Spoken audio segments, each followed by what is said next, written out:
a Camila Flores, basada, una mujer inteligente. Del otro lado, chiquillos, apareció esta zurdita de acá, ¿no? Del Frente Amplio, tenía que ser la vocera de Jara. Dice, acusa a Kast de misoginia. Es la forma de ver que tiene respecto a las mujeres. Dice otra que anda delirando que José Antonio acá va a venir y va a empezar a pegar a las mujeres, a tirarle latigazos. ¿Ustedes qué creen, chiquillos? ¿Creen que los zurdos, los wow, los pros, los hippies como esta Yomax están terriblemente locos? Déjalo en tu comentario, porque las cosas que dicen, yo no sé, ni siquiera en la película de Jay Sao he visto tanta violencia de Kast. Que este ha sido su mejor debate durante todas las Su campañas. mejor debate, Sí, de totalmente. toda la campaña. Yo diría que sí, ¿Por porque qué? primero se logra visibilizar sus competencias, su capacidad en distintos temas, además, pero creo que este ha sido su mejor desplante. Sí, yo creo que... Para ahí está hablando, dice ella, de que Janet Jara fue el mejor debate que tuvo. Puede ser, quizá. Nuestra candidata, además está decir que tiene harto desplante para este tipo de instancias, pero creo que este ha sido su mejor debate durante todas las campañas. Su mejor debate, sí, de toda la campaña. Yo diría que sí, ¿Por porque qué? primero se logra visibilizar sus competencias, su capacidad en distintos temas. Además, yo creo que algo muy relevante y que yo lo valoro mucho al menos, que es la posibilidad de tomar posición, ¿cierto? En determinadas cosas. O sea, cuando se pregunta sí o no, a veces hay que responder. Y eso lo demostró con carácter y además con la competencia que tiene. Pero claro, mintiendo nada más y con unos periodistas que te van a tirar puros centros y con un opositor, en este caso Kast, que tampoco te va a refutar mucho, es fácil. Pues me hubiera gustado ver así con Johannes Kaiser, ¿no? No, el mejor debate que estuvo, no era, nosotras proponía, ¿qué propuestas? Si todas las cosas que tiene son mentiras, así como Parisi. Nuestra candidata presidencial. Y además se muestra en contraste, ¿cierto?, con José Antonio Kast, que en este caso no respondió. O sea, y ahí me parece que también comete una falta de respeto incluso hacia los mismos periodistas, porque en más de una oportunidad le pedían que fuera al punto, a la pregunta, y él escabulló, incluso arguyendo que ya se había acabado el tiempo, cuando en otras ocasiones incluso ocupó más del tiempo establecido para hacer ver su punto de vista. Entonces, Es bastante yo creo que es evidente que tiene una estrategia de no responder. Lícita del candidato. O sea, él ha decidido hablar sobre algunos temas y evadir otros. O sea, él habla de seguridad, migración, crecimiento económico, y hay otros temas sobre los cuales dice no voy a responder a la agenda que pone el gobierno, porque acusa a José Antonio Kast de que el Ejecutivo está haciendo caja de resonancia de la candidatura de Janet Jara. Pero estas eran preguntas que le hacían los periodistas, sí, claro, no son, digamos, interpelaciones solamente de nuestra candidata o de, como que yo creo que no siempre uno le puede echar la culpa al empedrado, a veces hay que hacerse cargo, y si va a ser presidente de Chile, tiene que hacerse cargo de cada una de las agendas que le corresponde a un presidente, que en realidad son bastantes, son distintas temáticas y de la cual uno tiene que tomar posición. Independiente que a uno le parezca o no, pueda tener, digamos, diferencias con él, pero uno se tiene que hacer cargo de que si está postulando al más alto cargo del país, debe tener una posición y debe ser transparente con ella y no responder, decir depende en cada una de las... Igual que ustedes, pues tienen que tener transparencia también en lo que fue el caso de fundaciones y por qué no están haciendo nada en contra de la delincuencia. Por eso también tienen que dar explicaciones, y eso que son gobierno ahora. La respuesta en preguntas importantes, o sea, cuando hablamos, por ejemplo, de la eutanasia, yo creo que ahí también quedó en evidencia que... ¿A quién carajo le importa la eutanasia? ¿Vieron que estos problemas, no, que el aborto, que la eutanasia, el cambio climático, weón? Son cosas que no importan a la gente hoy en día. Él iría a vetar el proyecto de ley, a pesar de todo el debate legislativo que hemos tenido durante este tiempo, a pesar de que estamos hablando de darle una muerte digna a las personas, él pretende... Una muerte digna a las personas, dice, y después le terminan apuñalando, los pibes ahí en Bellavista por un celular, los delincuentes te terminan atropellando a carabineros, los terminan matando de balazo en la cabeza. ¿Esa es una muerte digna acaso, señora Yomax? No, pero nosotros lo estamos discutiendo en el Senado. Mira, se han pasado cuánto tiempo discutiendo la ley de eutanasia. En vez de, por ejemplo, ayudar a los carabineros, en vez, por ejemplo, de hacer, no sé, una redada, un ejemplo digo, ¿no? Redada así contra la delincuencia, donde saben que operan. Vetar. Ahora, y nuestra candidata pretende promulgar. Diputada, usted ve las reacciones en red, evidentemente, y también algunos analistas que han hecho el punto sobre el tono del debate. En el caso de Janet Jara, mi candidato le dijo, yo no utilizaría en este debate la palabra joder cuando ella habla a propósito del tema de la colusión, del mercado de la colusión, o cuando se producen estas interrupciones y ella le dice a él, ¿no? Chavo del 8, etcétera. Hay allí una, comillas, salida de libreto de la candidata. ¿Logra el tono para alguien que también aspira a estar en la primera magistratura del país? Sí, yo creo que ahí no, a ver, Se ha hecho un punto sobre eso en las redes, el mismo candidato se lo señala. Yo no utilizaría ese lenguaje, le dice.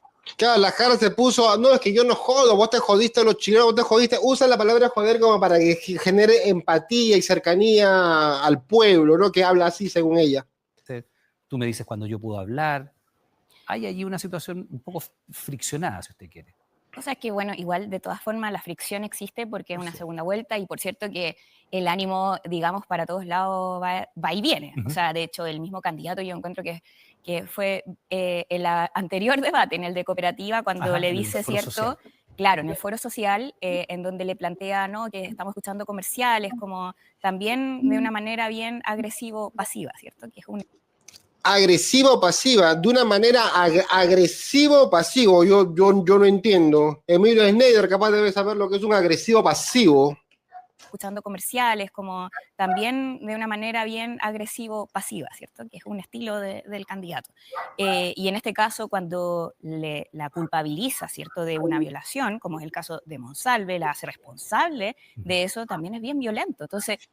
Ya, pero si, por ejemplo, Jara estaba haciendo lo culpable también acá de lo que había hecho ahí el asesor económico de la coalición de los pollos, de la farmacia, esto. Ya, pues lo hacía Jara. Cuando hablan de los cables, ¿no? Que José Antonio con los cables, igual, de otra persona y se lo tiras acá. Y ahora, Monsalve era parte del gobierno y Jara también era parte de, entonces no es nada que le esté inventando. Y además, Jara cayó, ni siquiera tuiteó algo en su momento en contra de Monsalve. Quizá él yo diría, como él trata de hacer ver como que no lo es, pero su lenguaje es bien violento. Y en ese caso en particular, agrediendo a una mujer, ¿cierto? Porque yo... Claro, esa es la buena fea. Claro, esa es la estrategia de Jarabo. Criticar, tirar, hinchar, romper la bola acá para que algo diga y después tiene a todos los operetas que son estos. Ay, que fue contra la mujer, que fue contra la mujer. Es la única estrategia que tiene Jara, porque propuestas ninguna. Hay que ser muy idiota hoy en día para votar por Yaret Jara, ¿no? Chiquillos, si tú crees que solamente los descerebrados votan por Jara, déjalo en tus comentarios y suscríbete a este canal porque acá le pegamos con un palazo a estos woke de miércoles que solamente quieren destruir Chile, a los anarquistas, a los octubristas y a los hippies también. Ahí veo que no hace ni siquiera la concesión. ¿El candidato agredió verbalmente? No, yo creo ¿Qué que lo está diciendo ahora? Mira, lo que me pasa es que él es de una forma agresivo-pasiva, instala puntos que me parece que no son, digamos, parte de una discusión pasiva, ni tampoco, o sea, hace ver un punto que yo creo que es complejo y en este caso sigue atacando a nuestra candidata. Ahora, y no es la primera oportunidad. ¿No es esperable que alguien que viene de la oposición como José Antonio Kast saque un caso tan emblemático como el del subsecretario Monsalve en un debate, sobre todo teniendo en cuenta que Yanet Jara fue ministra del gobierno del presidente Boric? O sea, ¿es esperable desde el punto de vista político que un tema así salga a la palestra? ¿O usted pensaría que eso no iba a salir? Lo que pasa es que uno puede preguntar qué es lo que haría, por ejemplo. Que eso puede ser legítimo. O si le parece o no la postura que tomó el gobierno. Y en esto ha sido nuestra candidata bien clara. Ella ha señalado en más de una ocasión que no estuvo de acuerdo con la definición que se tomó y que, de hecho, ella como ministra, en un caso similar, con el subsecretario de Previsión Social en ese momento, tomó otra definición. Y así que yo en esto creo que no, o sea, simplemente es un ataque. Y además lo particularizo porque ella señala también que tiene un estilo, y yo comparto eso, que José Antonio Kast tiene un estilo respecto a las mujeres que, digamos, da para hablar. Un estilo que es agresivo. Explíquenos eso, porque lo insinuó ya en la respuesta anterior. ¿Qué pretende instalar? ¿Cuál es la aseveración a propósito de José Antonio Kast? Si agrede o no a la candidata, que lo esboza en la respuesta anterior, y ahora este estilo con las mujeres. ¿Qué hay allí? ¿Qué es lo que quiere decir? Lo que veo es que José Antonio Kast es intolerante con las mujeres que piensan distinto a él. Y con las mujeres, o sea, hay una cuestión de género, dice usted. En particular, porque, a ver, quiero traer a colación no solamente... Chiquillos, pero esta mujer dice, ¿no?, de que José Antonio acá es agresivo con las mujeres, que tiene ahí un tema que no le gusta. Bueno, yo no sé si lo tira, si piensa que José Antonio acá es gay, eso es lo que quiere decir, o que se cree superior a las mujeres, ¿no? Pero en este caso, chiquillos, José Antonio acá, por ejemplo, está con, ¿cuánto se llama? Con la... Hay mujeres en su equipo, hay mujeres republicanas, incluso la que va a ser vocera, la Mara Cedini, perdón, incluso la que va a ser vocera, la Mara Cedini, mujer, po. Entonces, ¿de qué habla esta mujer? Que Kast no confía en las mujeres, que no las quiere, si tiene una banda de mujeres ahí en su entorno. esta situación con Janet Jara en particular, porque, a ver, quiero traer a colación no solamente esta situación con Janet Jara, con nuestra candidata, sino que también lo que sucedió con la candidata Evelyn Matei y lo que se hizo en el entorno de José Antonio Kast, dentro de la contracampaña que le hicieron a ella. Ahora defiende a Evelyn Matei, ¿no? ¿Sabes a quién se parece? Había un dibujo de Nickelodeon donde había unos niñitos en la selva que iban todos en un auto, puros niños así con caras raras, caras largas, que la principal tenía anteojos, creo, y tenían los dientes grandes y como trenza, que en Nickelodeon los daba, no me acuerdo cómo se llama el dibujo, pero se parece mucho a Yomans. También quiero recordar, y ahí la está José senadora... Antonio Kast involucrado, porque una cosa son los bots, pero y otra sus muy votos que eran su distinta. círculo. Ahí La está José senadora- Antonio Kast involucrado, porque una cosa son los bots y pero otra sus muy votos que eran su distinta. círculo. Pero, por eso eran su usted, círculo. pero lo que usted dice es que el estilo de él en lo particular o el entorno, que es muy distinto. Hoy día no era el entorno el que está en el debate, era una persona con otra, un candidato contra otro. Es Y que usted uno- dice que hay una violencia como medio oculta hacia la mujer. Yo diría que hay un hilo conductor, porque ese es un caso, pero Ujú. también quiero traer otro. Es de la senadora Carmen Gloria Aravena, Ujú. ¿cierto? Que decide salir del Partido Republicano porque fueron intolerantes con una posición diferente política que ella tuvo. O incluso quiero traer a colación alocuciones de la diputada Gloria Navellán, que en su momento también señaló que no votaría por José Antonio. Ahora les sirve lo dicho de la Gloria Navellán. Chiquillos, ¿cómo son los zurdos? Cuando le conviene, critican, y cuando le conviene, es un aliado. Dios mío, estos zurdos cuatro ojos, como dice el comentario, son cualquiera ya. Casi ningún caso. Porque también veía que habían reacciones que eran de este estilo. Entonces, yo voy sumando, ¿cierto? ¿Cuál es la trayectoria, cuál es la forma política que él tiene? Es que todo lo que usted describe, diputada, lleva a un concepto que es parecido a la misoginia. ¿Usted ve algo así? Porque me Da está para dando interpretar casos, eso. dice que agrede a la candidata en el debate y me trae otros casos a colación y todos con mujeres. Sí. ¿Hay algo, para que usted sea clara al respecto, hay algo de misoginia en el candidato? ¿Cree usted en lo que está diciendo? Yo veo que sí. Yo veo que sí. Que es la forma de ver que él tiene respecto a las mujeres. Ok. Usted señala eso. Ahora vamos a lo que pasa. Misoginia, tira, pues la forma que él ve a la mujer, pero si casi es casado, ¿cómo va a ser misógino? Su señora se le ve que es una persona que está feliz, una persona contenta, y al lado del candidato.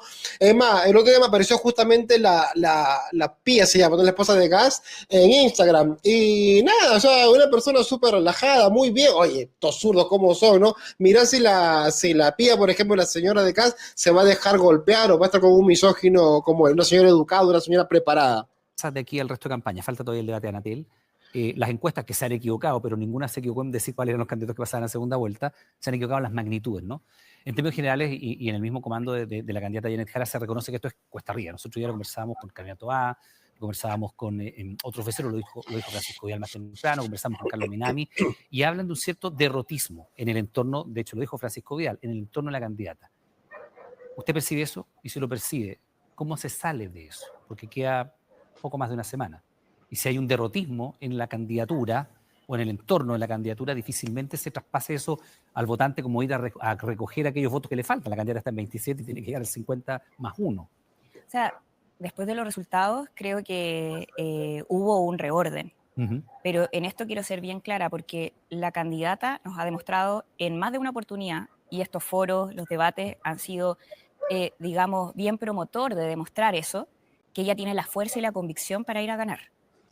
Bueno, puede tener la fuerza y la convicción, pero los votos no los va a tener nunca. Ahora vamos a ver por acá sobre los migrantes. Elisa habla sobre migración. El ingreso irregular a Chile y en función de aquello, la ley no es candidato Kast es interesante respecto a del empadronamiento. También eran cifras diferentes. Eran cifras diferentes, entonces también es interesante saber si ella tiene efectivamente un plan para abordar esa situación. Lo que ha planteado el candidato Kast es enviar un proyecto de ley, declarar ilegal el ingreso irregular a Chile y en función de aquello, la ley no es retroactiva, puede serlo, naturalmente hacer esta expulsión. En el caso de Janet Jara, si las cifras que maneja son distintas, se empadrona y se regulariza, se empadrona y se hace. ¿Qué se hace con los 180.000 que ya están empadronados y sobre los cuales hay información? Claro, es que son, digamos, como asuntos complementarios, pero que son conceptos diferentes, que a veces se han mezclado en el debate. Y yo creo que eso también es relevante decirlo. Respecto al empadronamiento, si bien hubo un proceso, yo creo que es relevante abrirse la pregunta de si fue suficiente ese proceso de empadronamiento. O sea, ¿ustedes empadronarían a todo el universo de los migrantes irregulares? Porque eso va desde 340.000 en los cálculos más conservadores hasta ser...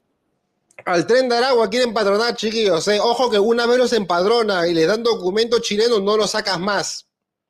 De 800.000 en los cálculos que son. Es necesario ese empadronamiento. Y ese empadronamiento. Es necesario hacer un empadronamiento total. Ok, se hace un empadronamiento todo. ¿Y qué se hace después con eso? Porque usted va a tener, por decirlo, un universo de 500.000 personas, 600.000 personas. Y ya se va a saber, estas personas entraron de manera irregular. ¿Y qué se hace con eso? Le damos un documento y que después voten todos por el Frente Amplio. Eso es lo que hacen, pues. Por eso es lo que hacen en Europa también. Por eso están llegando inmigrantes. Ojo que después vamos a la parte internacional y vamos a ver lo que está pasando en Europa porque picantísimo con la Navidad. Bueno, hay que ver en qué situación entraron. A ver, estas personas entraron de manera irregular. ¿Y qué se hace con eso? Bueno, hay que ver en qué situación entraron, porque hay personas que están acá también, digamos, arrancando de la ley. Estos son los migrantes irregulares. Claro, porque una cosa es ser irregular y dentro de los irregulares pueden haber personas que cometieron delito y dentro de nuestro programa... Ilegales, decía en mis tiempos, ilegal, ahora dicen irregular. Lo que está ser irregular y dentro de los irregulares pueden haber personas que cometieron delito y dentro de nuestro programa lo que está es que si cometieron delitos según la ley 20.000, expulsión inmediatamente. ¿Y cómo se expulsarían las personas si son de origen, por ejemplo, venezolano? Que es el mismo problema que tiene José Antonio Kast. 14 personas intentaron salir por el norte y el norte está militarizado, la frontera con Perú, y hasta ahí llegan. También llega lo mismo a usted. O sea, ¿cómo se expulsa a las personas si en el país de destino, en este caso Venezuela, en la eventualidad de que estas personas que cometieron delitos y que ingresaron irregulares y que sean venezolanos, el espacio aéreo está cerrado en Venezuela, la misión diplomática chilena fue expulsada de Venezuela y en la práctica no hay ya relaciones ni diplomáticas ni consulares? ¿Cómo se logra la expulsión de personas de ese país si ni siquiera vuelan aviones para allá? Bueno, es que por eso lo primero es determinar cuáles son los casos, ¿cierto? Estamos hablando aquí de una situación más particularizada porque son las personas que cometen delito por la ley 20.000. Y en ese caso también es importante tener en consideración la labor que ha hecho Cancillería, no solamente en términos de las relaciones diplomáticas que sabemos que están complejas con Venezuela, sino que también con el resto de los países de alrededor, porque el mismo problema que tenemos en Chile lo tiene... Y a pesar que no lo reciben a sus delincuentes que lo quieren deportar, igual siguen defendiendo la dictadura de Maduro. Se dan cuenta que para ser woke hay que ser estúpido.